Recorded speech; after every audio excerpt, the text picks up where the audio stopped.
out there. Have you, which you guys would probably appreciate this, have you guys heard of the Peters munition or Peters Cartridge factory?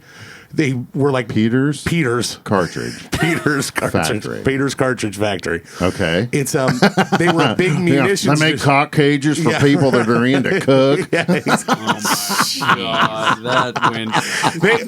It's the Sabbath, man.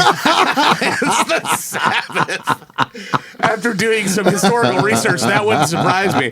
No, it's down there in Mainville. It's like not far from Kings Okay. Island, but it's a historical site. And they manufactured ammo and shit for like World War I, World War II, and all this shit. All right.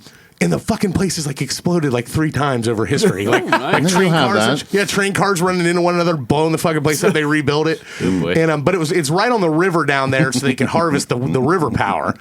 And they were like one of the main distributors that sold ammo to Russia and in Ireland and Great Britain during World War I. And then like Remington bought it, Right. and in like the early 40s, World War II happens. They become another mass producer of it.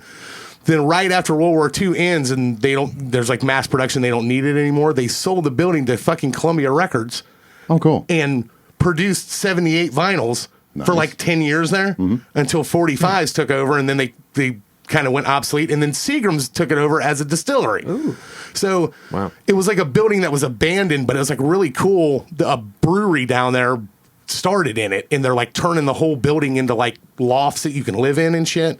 But it's all anchored around this brewery, and it was fucking awesome. I mean, It's pretty cool. It's you go down this little windy road, and it's kind of tucked back in the trees, and yeah, it's right on the river. It's kind of all by itself, but it's almost like a haunting looking building when you pull up to it because it's so old. It's got like brick towers and shit, and the fucking food was awesome. The beer was good. Like it was fucking packed. But we had to stand there for like an hour and 15 minutes. and if anyone's ever went anywhere with Joel for dinner, you don't wait an hour. Right. God damn it, I can be in and out of McDonald's here in 5 minutes. Well, I mean, come on. At what point? I'm wasting away over here.